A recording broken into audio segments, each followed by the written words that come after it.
दिसंबर 24, 1999 Indian airlines की flight number IC814 त्रिभुवन international airport Kathmandu से Indira Gandhi international airport new Delhi रवानगी के लिए तैयार थी। कौन जानता था कि 1 घंटे का ये सफ़र अगले 7 दिन तक जारी रहने वाला है। इस फ्लाइट में 176 मुसाफिर और 15 क्रू मेंबर्स सवार थे। टेक ऑफ करने के कुछ ही देर बाद हवाई जहाज़ इंडियन एयर स्पेस में दाखिल हो चुका था। तकरीबन शाम 5:30 बजे 5 अफराद इस हवाई जहाज़ को हाईजैक कर लेते हैं। हाईजैकर्स पायलट देवी शरण को हवाई जहाज़ लाहौर ले जाने को कहते हैं, जिस पर पायलट बताता है कि हवाई जहाज़ में इतना फ्यूल नहीं है कि लाहौर जाया जा सके, जिस पर हवाई जहाज़ को अमृतसर एयरपोर्ट पर उतार दिया जाता है ताकि रिफ्यूलिंग की जा सके। इस दौरान भारतीय पायलट का ख्याल था कि भारतीय सिक्योरिटी एजेंसीज मुसाफिरों को बाजियाब करवाने में कामयाब हो जाएंगी, मगर ये उसकी खाम ख्याली साबित हुई। दूसरी तरफ अमृतसर पुलिस की खुद एतमादी का ये आलम था कि वो तनहा इन हाईजैकर्स के ख़िलाफ़ कार्रवाई करना चाहती थी, लेकिन इंडियन क्राइसिस मैनेजमेंट ग्रुप ने अमृतसर पुलिस को ये कहकर रोक दिया कि ये operation anti hijacking force NSG करेगी।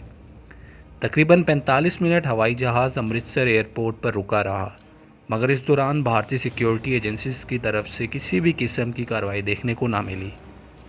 45 मिनट गुजरने के बाद भी जब रिफ्यूलिंग न की गई तो हाईजैकर्स ने पायलट को हवाई जहाज़ लाहौर ले जाने को कहा, जिस पर हवाई जहाज़ ने लाहौर जाने के लिए उड़ान भरी, क्योंकि पायलट देवी शरण को यकीन हो चुका था कि इंडियन सिक्योरिटी एजेंसीज बर वक्त कार्रवाई करने में बुरी तरह नाकाम हो चुकी हैं।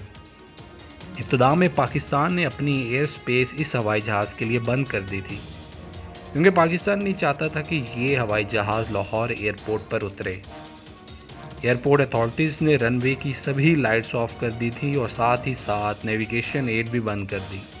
रनवे की लाइट्स बंद होने की वजह से पायलट हवाई जहाज़ को सड़क पर उतारते उतारते रह गया। इंडियन गवर्नमेंट ने पाकिस्तानी गवर्नमेंट से दरख्वास्त की कि वो हवाई जहाज़ को लाहौर लैंड करने की इजाज़त दे, जिस पर पाकिस्तानी हुकूमत ने हवाई जहाज़ को लाहौर एयरपोर्ट पर लैंड करने की इजाज़त दे दी, क्योंकि अगर ऐसा न किया जाता तो हवाई जहाज़ लैंड क्रैश कर जाता। जहां रिफ्यूलिंग के बाद हवाई जहाज़ को दुबई ले जाया गया। अमृतसर में नाकामी के बाद भारतीय हुकूमत ने हाईजैकर्स के ख़िलाफ़ कार्रवाई करने के लिए UAE हुकूमत से दरख्वास्त की, जिसकी मंजूरी UAE हुकूमत ने बिल्कुल ना दी। अलबत्ता UAE हुकूमत रिफ्यूलिंग के बदले कुछ मुसाफिरों को बाजियाब करवाने में कामयाब हो गई। दुबई से हवाई जहाज़ को अफ़गानिस्तान के शहर कंधार ले जाया गया, जहां तालिबान ने हवाई जहाज़ को उतरते साथ ही घेरे में ले लिया। तालिबान का कहना था कि इस घेराव का मकसद हाईजैकर्स को मुसाफिरों को नुकसान पहुंचाने से रोकना था। तालिबान ने हाईजैकर्स और भारतीय हुकूमत के दरमियान सालसी का किरदार अदा किया।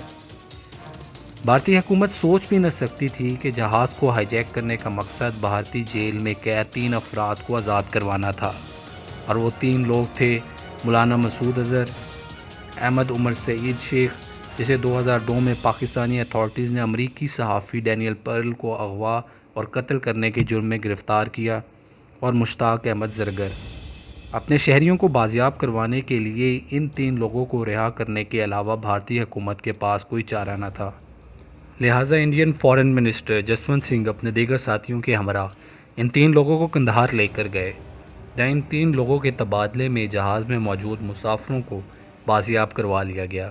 इस तरह पूरे 7 दिन बाद 31 दिसंबर 1999 को तमाम मुसाफिरों को स्पेशल फ़्लाइट के ज़रिए दिल्ली रवाना कर दिया गया। इस हाईजैकिंग में तकरीबन 17 अफराद ज़ख्मी हुए और 1 शख्स मारा गया। इंडियन एयरलाइंस की फ़्लाइट नंबर IC814 की हाईजैकिंग और इसके नतीजे में भारतीय जेल से 3 अफराद की रिहाई भारतीय सिक्योरिटी एजेंसीज़ की बहुत बड़ी नाकामी थी। सिर्फ 5 अफराद ने भारत को घुटने टेकने पर मजबूर कर दिया। भारत ने हमेशा की तरह इस नाकामी का ज़िम्मेदार भी ISI को ठहराया।